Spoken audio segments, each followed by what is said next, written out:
Hello दोस्तों, आप सभी का फिर से स्वागत है हमारे शाहिद फार्मेसी वाले में। आज हम बात करने वाले हैं फार्मास्यूटिकल एनालिसिस पढ़ेंगे। हमारा नेक्स्ट वीडियो, अगर आपने पहले वीडियो नहीं देखा तो जाके हमारे डिस्क्रिप्शन में लिंक दिया गया, वहाँ से आप जाके देख सकते हैं। ठीक है।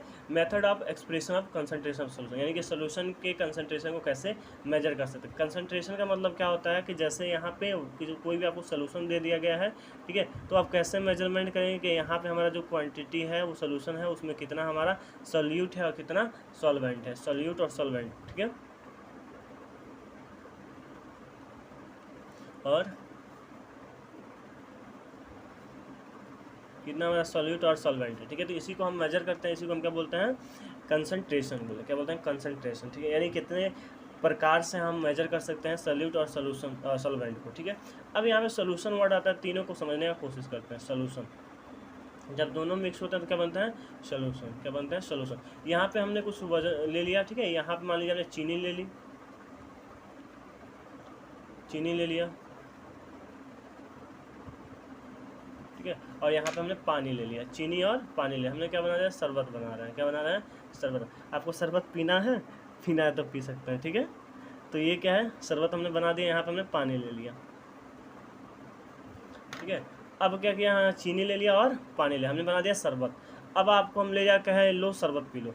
अब आपको पता ही नहीं है कि आपने कितने चम्मच जो है, कितना ग्राम जो है चीनी डाला है और कितना लीटर पानी डाला है। ठीक है, कितना ग्राम चीनी और कितना ग्राम पानी डाला, तो हम कैसे पता करेंगे कि जो है ये आपका ये चीनी कितना है और क्या है, पानी कितना है। इसी को मेजरमेंट करने के लिए जो हम मेथड प्रयोग करते हैं उसी को बोलते हैं method of expression of concentration of solution, यानी सोल्यूशन में हम सोल्यूट और सॉल्वेंट की मात्रा को पता करते हैं। ठीक है, तो सोल्यूशन क्या होता है, सॉल्वेंट और सोल्यूट और सॉल्वेंट को मिक्स करते हैं तो उसको क्या बोलते हैं, सोल्यूशन बोलते हैं। आप ये जो है 12th में पढ़ के अभी आए हैं तो उतना जो है डीपली जानने की कोई ज़रूरत नहीं है, फिर भी समझ लिए सोल्यूट और सॉल्वेंट मिलते हैं तो क्या होता है, सोल्यूशन होता है। यहाँ पे सोल्यूट चीनी हो जाएगी, सॉल्वेंट क्या हो जाएगा, पानी, यानी जिसकी मात्रा कम होती है, क्या होती है, कम होती है, उसको हम सॉल्यूट बोलते हैं। जिसकी मात्रा ज़्यादा होती है, लार्ज होती है, उसको हम क्या बोलते हैं, सॉल्वेंट बोलते हैं। ठीक है, तो सॉल्यूट, सॉल्वेंट और सोल्यूशन में आपको अंतर पता हो गया होगा। ठीक है, अब देखिए क्या करते हैं, परसेंटेज बाय वेट, यानी कि हम अगर वेट से निकालें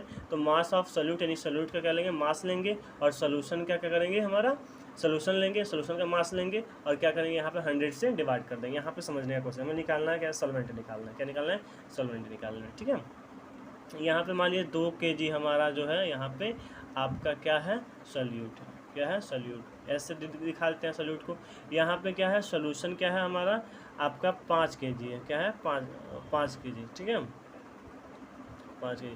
ठीक है, अब यहाँ पे क्या हुआ, क्या आपने 5 kg हो गया इसका, और इसको 3 kg, सॉरी, इसको सॉल्यूट हो गया, और ये आपका क्या है, सॉल्यूशन हो गया। 5 kg क्या हो गया, सॉल्यूशन।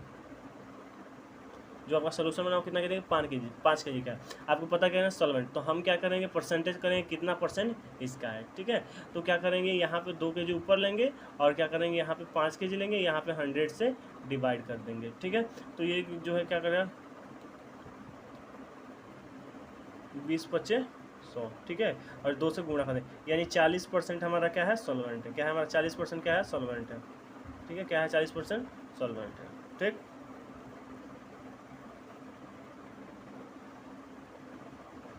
ठीक है, समझ में आया होगा आपको। परसेंटेज बाय वॉल्यूम तो क्या होगा, मास ऑफ सॉल्यूट ले लेंगे और वॉल्यूम अपन सोल्यूशन इंटू 100 कर देंगे। ठीक है, परसेंटेज बाय स्ट्रेंथ क्या करेंगे, mass of volume of solute ले लेंगे, वॉल्यूम अपन सोल्यूशन इंटू 100। ठीक है, हमेशा याद रखिए जो सोल्यूशन है वो किस में लेते हैं, वॉल्यूम में लेते हैं। और अगर आपका वेट जो है किसमें है, मास जो है वेट में आता है, तो क्या करेंगे, यहाँ पे सोल्यूट जो है मास लेंगे और सोल्यूशन हमेशा वॉल्यूम में लेंगे। हमेशा क्या करेंगे, सोल्यूशन वॉल्यूम में लेंगे, याद रखिएगा, हमेशा सोल्यूशन क्या लेंगे, वॉल्यूम में ही लेते हैं। पार्ट पर मिलियन क्या होता है, तो पार्ट पर मिलियन होता है mass of solute divide by mass of solution into 10⁶। ठीक है, सब में देखिए कॉमन चीज़ है, कुछ चीज़ कॉमन है, जब आप कॉमन रख के याद करेंगे तो क्या होगा, आपको याद जल्दी हो। जैसे weight by weight, percentage by weight आएगा तो वेट बाय वेट, यानी mass of solute divide by mass of solution into 100। ठीक है, परसेंटेज बाय वॉल्यूम, यानी वॉल्यूम को नीचे कर देंगे, करेंगे नीचे करें तो आपका mass of solute divide by volume of solution into 100। ठीक है, परसेंटेज बाय स्ट्रेंथ हो जाएगा तो क्या करेंगे, वॉल्यूम बाय वॉल्यूम, और यहाँ पे वॉल्यूम ऑफ सोल्यूट हो जाएगा divide by volume of solution into 100। ठीक है, यहाँ पे पार्ट पर मिलियन क्या होता है, तो इसको हम डिनोट करते हैं ppm से। तो ये क्या होगा, mass of solute divide by mass of solution into 10⁶, यानी कि ये पूछा जाता है पार्ट पर मिलियन, क्वेश्चन 2 मार्क्स में आते हैं। तो आप बस इतना फार्मूला लिख देंगे तो आपको 2 मार्क्स मिल जाएंगे। ठीक है, अब देखते हैं। ठीक है, दूसरा क्या, मोलरिटी। ठीक है, मोलरिटी या मोलरिटी पे अंतर होता है। ठीक है, मोलरिटी क्या होता है, मोलरिटी क्या होता है, ये हम समझने का प्रयास करेंगे। ठीक है, देखिए बेसिकली इसमें बच्चे कंफ्यूज होते हैं मोलरिटी और मोलरिटी। ठीक है, इसको हम डिनोट करते हैं कैपिटल एम से, इसको डिनोट करते हैं किससे, स्मॉल एम से। ठीक है, इसमें देखिए आर नहीं है, इसमें क्या है, आर है। तो एक आपको ट्रिक यहाँ पे दिखाएंगे मोलरिटी और मोलरिटी को याद करने के लिए। ठीक है, तो बेसिकली आप इसको याद करेंगे। देखिए क्या है हमारा मोलरिटी, क्या होता है molarity, number of mole dissolve in 1 litre, यानी कि इसमें 1 लीटर में, किसमें 1 लीटर में। ठीक है, सोल्यूशन इज कॉल्ड मोलरिटी, यानी कि 1 लीटर, जैसे यहाँ पे 1 लीटर हमने क्या लिया, 1 लीटर हमारा क्या है, सोल्यूशन है। क्या है, 1 लीटर सोल्यूशन में जितना हमने मोल डिजॉल्व किया, कितना मोल डिजॉल्व किया, तो मोल की संख्या को ही हम क्या बोलते हैं, मोलरिटी। यानी कि मोलरिटी से हम क्या डिफाइन करते हैं, नंबर ऑफ मोल, क्या करते हैं, नंबर ऑफ मोल डिवाइड करते हैं। ठीक है, डिटरमाइन करते हैं।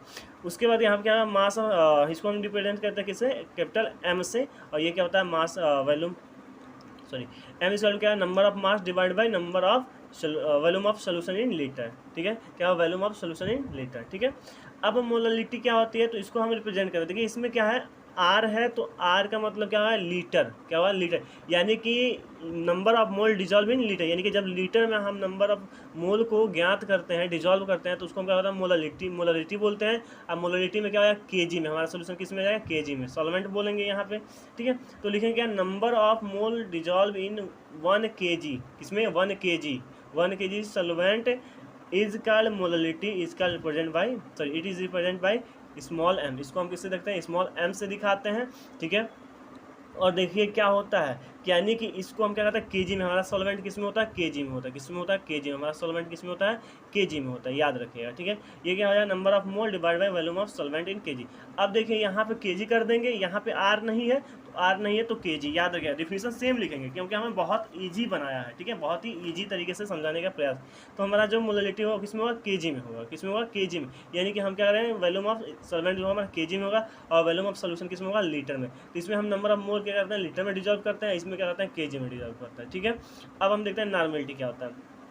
तो नॉर्मलिटी जो है हमेशा जो है 2 मार्क्स में क्वेश्चन पूछा जाता है, क्योंकि देखिए इंपॉर्टेंट है। आप प्रीवियस ईयर पेपर उठा देखेंगे तो यहाँ से क्वेश्चन बहुत ज़्यादा पूछे जाते हैं, तो इसको बहुत ही ध्यान से देखने का प्रयत्न करेंगे। ठीक है, बहुत अच्छे तरीके से समझने का कोशिश करेंगे, क्योंकि यहाँ से आपका जो है क्वेश्चन हमेशा पूछे जाते हैं। ठीक है, ये क्या है, नॉर्मलिटी क्या होता है, number of gram equivalent weight dissolve in 1 litre solution is called normality, यानी कि ग्राम इक्विवेलेंट वेट जो है डिजॉल्व किया जाता है किसमें, 1 लीटर सोल्यूशन में, उसको क्या बोलते हैं, नॉर्मलिटी बोलते हैं। क्या बोलते हैं, नॉर्मलिटी। इसको हम रिप्रेजेंट किससे करते हैं, कैपिटल एन से। किससे करते हैं, कैपिटल एन से। ये आपका 2 मार्क्स में क्वेश्चन पूछा जाता है हमेशा, normality. Number of gram equivalent weight divide by volume of solution in litre. ठीक है, ये क्या हो जाएगा, मोल। यहाँ पे ग्राम इक्विवेलेंट कैसे निकालेंगे, mole equal to weight by molecular weight निकाल देंगे, तो हमारा क्या होगा, ग्राम इक्विवेलेंट वेट निकाल। तो यहाँ पे हमारा क्या कंप्लीट हो गया, मोलरिटी कंप्लीट हो गया, मोलरिटी कंप्लीट हो गया, नॉर्मलिटी कंप्लीट हो गया। ठीक है, अब देखेंगे हम फ्रिक्शन अगले वीडियो में। तो अगर वीडियो अच्छा लगा तो प्लीज़ वीडियो को लाइक कीजिएगा, चैनल पर नया है तो चैनल को सब्सक्राइब कीजिए, अपने दोस्तों के पास शेयर कीजिए। हम आपको यहाँ पे PDF प्रोवाइड करेंगे, हर संडे को इंपॉर्टेंट क्वेश्चन सॉल्व कराएंगे। ठीक है, और ऑनलाइन कराएंगे ताकि आप जब कमेंट बॉक्स में अपना सोल्यूशन देंगे तो उससे पता चलेगा कि आपकी तैयारी कैसे चल रही है। और हमारे चैनल को सब्सक्राइब कर दिया। वीडियो अच्छा लगा तो प्लीज़ हमें कमेंट बॉक्स में ज़रूर बताएंगे। ठीक है, thanks for this watching video. ठीक है, तो अब हम इस वीडियो में क्या देखने वाले हैं, आपका इंस्ट्रूमेंटल मेथड देखने वाले। क्या देखने वाले हैं, इंस्ट्रूमेंटल मेथड क्या होता है। ठीक है, देखिए यहाँ पे थोड़ा सा कुछ वर्ड जो है दिखाई नहीं दे रहा है, तो उसको वर्ड को हम यहाँ लिख देंगे। ठीक है, आप अपने कॉपी में नोट्स कर सकते हैं, या फिर हम इसको जब रीड करेंगे तो आप इसको नोट्स जो है लिख सकते हैं, या फिर हमारे इस डिस्क्रिप्शन बॉक्स में इसका PDF मिल जाएगा, वहाँ से जाके आप लिख सकते हैं। ठीक है, तो अब लिखने के लिए जिम्मेदारी हमारी है, कैसे आपको लिखना है। ठीक है, आप बस वीडियो को समझने का कोशिश करेंगे। ठीक है, इंस्ट्रूमेंटल मेथड क्या होता है, this method is based on the physical chemical method of preparation of substance, sorry property of substance. ठीक है, यानी किसी भी सबस्टांस का प्रॉपर्टी मापते हैं किसके, फिजिकल और केमिकल मेथड, इसी को हम क्या बोलते हैं, इंस्ट्रूमेंटल मेथड बोलते हैं। ठीक है, जैसे यहाँ पे एग्जांपल में पोटेंशियल, तो पोटेंशियल मीटर लगा देंगे, कंडक्टेंस कंडक्टोमीटर लगा देंगे। ठीक है, वैसे अब माइक्रोबायोलॉजिकल मेथड क्या होता है? The inhibition of microbiological growth under stand condition is use for the measurement of therapeutical potential of drug. यानी कि हमारा जो यहाँ पे दवा होता है, जो ड्रग होता है, उसको हम जब लेते हैं तो वो कितने मेजर करता है, यानी कि कैसे काम करता है, उसकी जो क्वांटिटी है वो किस क्वांटिटी पे काम करता है। जैसे मान लीजिए अगर आपको बुखार लगा है, ठीक है, तो आप 350 का पैरासीटम पीसीएम लेते हैं, ठीक है, पीसीएम जो है 350 का लेता है, ठीक है, तो आपको ठीक नहीं होता, तो वो क्या है 450 का जो है पीसीएम लेते हैं, ठीक है, तो आपको ठीक हो जाता है। तो जब नेक्स्ट आपको दवा दी जाएगी, मान लीजिए हमने इतना दवा दिया, कहा इतना खा लो, तो अगर आप दवा खाते हैं और आपका बुखार जो है ख़त्म हो जाता है, तो इसका मतलब क्या है, आपका पीसीएम 450 का है, ठीक है, एमजी का है। तो ये क्या होता है, क्वांटिटी इस बायोलॉजिकल थेरेप्यूटिक से ऐसे हम मेजरमेंट कर सकते हैं। अब हमारा क्या है, बायो एसए मेथड, ये इतना इंपॉर्टेंट नहीं है, तो इसको देख लेते हैं बस एक बार। When potential of the drug cannot be determined by the physical and chemical method, then it can be absorbed in the living organism। क्या होता है कि इसको हम जब हमारा क्या होता है ड्रग की पोटेंशियल नहीं मेजर कर सकती है, तो हम बैक्टीरिया पे यूज़ करते हैं। किस पे यूज़ करते हैं? बैक्टीरिया पे। जैसे यहाँ पे कुछ बैक्टीरिया होगा, इस पर हम यूज़ करेंगे। जैसे आपको पता होना चाहिए कि जब हमारा मेडिसिन कोई भी नया लॉन्च होता है, तो उसको हम क्या करते हैं, आपके जाके हम पहले उसको एनिमल पे ट्राई करते हैं। किस पे ट्राई करते हैं? एनिमल पे, उसके बाद जो है ह्यूमन पे आते हैं, ठीक है, एनिमल पे ट्राई करते हैं, उसके बाद ह्यूमन पे आते हैं, ठीक है। तो उसी प्रकार देखिए क्या, आप बैक्टीरिया पे हम ट्रायल करेंगे, हम अपने ड्रग की पोटेंशियल को, उसी को हम क्या बोलते हैं, बायो एसे मेथड बोलते हैं, ठीक है। तो यहाँ पे हमारा कंप्लीट हो जाता है आपका एनालिटिकल एनालिसिस, ठीक है। नेक्स्ट वीडियो में देखें वेट और परसेंटेज देखेंगे।